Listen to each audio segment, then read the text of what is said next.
Halo semua, selamat pagi. Perkenalkan, saya Evan Christopher Sitepu dengan NIM 285. Banyak dari kalian di sini pasti suka minum minuman manis. Sama seperti saya juga suka minum minuman manis.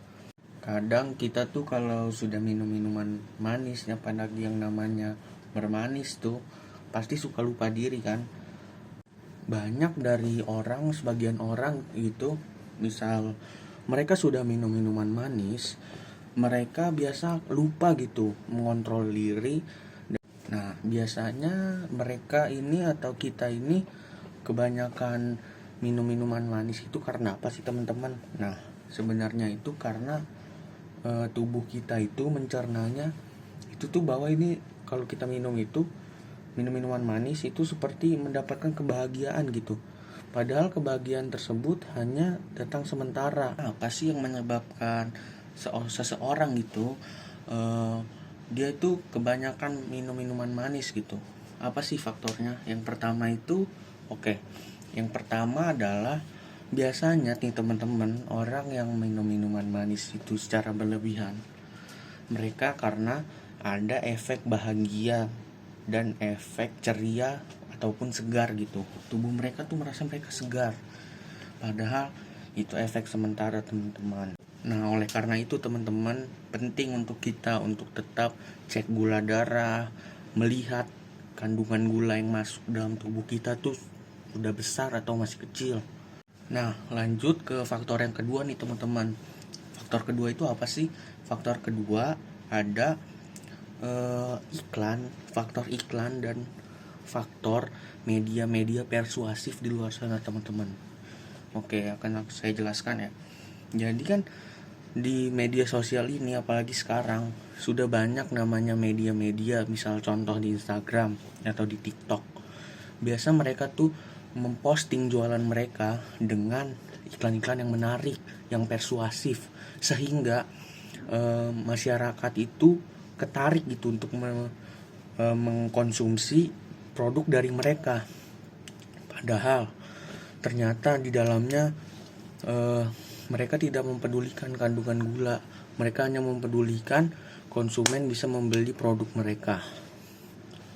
Nah, biasanya golongan apa sih yang mereka tarik gitu? Nah, golongan-golongan yang mereka tarik itu ada golongan dari anak-anak muda dan juga anak-anak kecil teman-teman. Nah, oleh karena faktor yang kedua tadi, kita tuh penting dan harus aware teman-teman akan iklan-iklan dan juga produk-produk yang masuk ke generasi muda kita agar mereka tidak terbawa arus. Faktor ketiga nih teman-teman. Nah, jadi faktor ketiga ini apa sih? Faktor ketiganya yaitu minuman-minuman manis ini yang tidak sehat ini, mereka harganya lebih terjangkau daripada minum-minuman sehat. Nah, oleh dikarenakan faktor yang ketiga tadi, penting sekali teman-teman untuk bagi kita untuk lebih aware akan kesehatan sendiri dan juga memilih minuman yang lebih sehat. Seperti jus buah deh, mending beli buah di pasar lalu kita parut sendiri, kita jus, kita blender. Itu jauh lebih sehat dibanding minuman-minuman yang ada di warung-warung. Itu mereka gulanya tinggi, nutrisinya sedikit. Itu akan sangat mengacaukan teman-teman. Sekarang kita akan membahas dampak nih. Apa sih dampak apa aja sih yang akan terjadi ketika kita minum minuman manis secara berlebihan? Yang pertama ya teman-teman, kita bisa menaikkan berat badan. Ayo, ada yang mau nggak naik berat badan? Itu kan biasa terkadang perempuan banyak yang tidak mau tuh. Nah, oleh karena itu jangan ya. Oke teman-teman, kita lanjut ke dampak berikutnya. Yang bisa terjadi itu kita bisa terkena diabetes tipe 2 teman-teman. Ngeri banget kan. Lalu kita juga bisa mendapatkan penyakit jantung loh teman. Oke teman-teman, kita kan sudah membahas tentang dampak-dampaknya ya teman-teman. Sekarang kita akan membahas upaya pencegahan minum minuman manis itu secara berlebihan atau cara pencegahan kita tidak kecanduan deh. Oke, lanjut aja langsung yang pertama. Yang pertama nih, kita bisa melakukan pengurangan secara berkala. Pengurangan secara berkala ini bisa kita lakukan.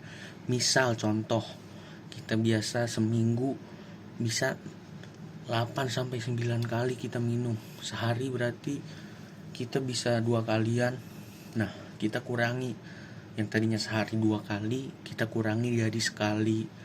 Nah, lama-lama lidah dan juga tubuh kita akan beradaptasi tuh. Dia beradaptasi seminggu pertama mungkin akan sulit. Nah, nanti kelamaan mereka akan mengerti sendiri dan mereka akan beradaptasi. Nah, oleh karena itu sangat penting dilakukan pengurangan secara berkala ya teman-teman. Nah, kita lanjut ke faktor yang kedua, upaya pencegahan yang kedua. Nah, yaitu adalah kita harus mengedukasi diri kita sendiri. Kita bisa mengedukasi diri kita dengan membaca koran, membaca berita-berita terbaru. Kan banyak tuh di luar sana sekarang berita-berita terbaru tentang seseorang misalnya minum minuman manis secara berlebihan. Nah, lalu ada upaya terakhir nih. Ini upaya yang paling efektif sih untuk mencegah minum minuman manis secara berlebihan. Mau tahu gak? Nah, yaitu kita mengganti minum-minuman manis kita menjadi minuman alternatif yang lebih sehat, lebih banyak nutrisinya. Seperti contoh air kelapa, minum air putih pakai es, itu kan juga segar. Sama gitu, dampak yang rasa yang bakal dicerna oleh tubuh kita saat kita minum minuman manis atau minuman es itu akan sama. Nah, itulah faktor-faktor, dampak, dan juga upaya yang bisa teman-teman lakuin nih jika sudah terkena kecanduan minum minuman manis secara berlebihan. Itu aja sih dari saya. Menurut saya itu adalah hal-hal yang paling efektif dan paling berguna yang bisa saya sampaikan. Oke teman-teman, kesimpulannya adalah minum minuman manis itu tidak hanya membuat kita naik gula darah, tapi juga bisa menyebabkan keseimbangan tubuh kita teman-teman tidak beraturan. Dan paling bahaya lagi, banyak penyakit yang akan muncul. Sekian dari saya teman-teman, terima kasih.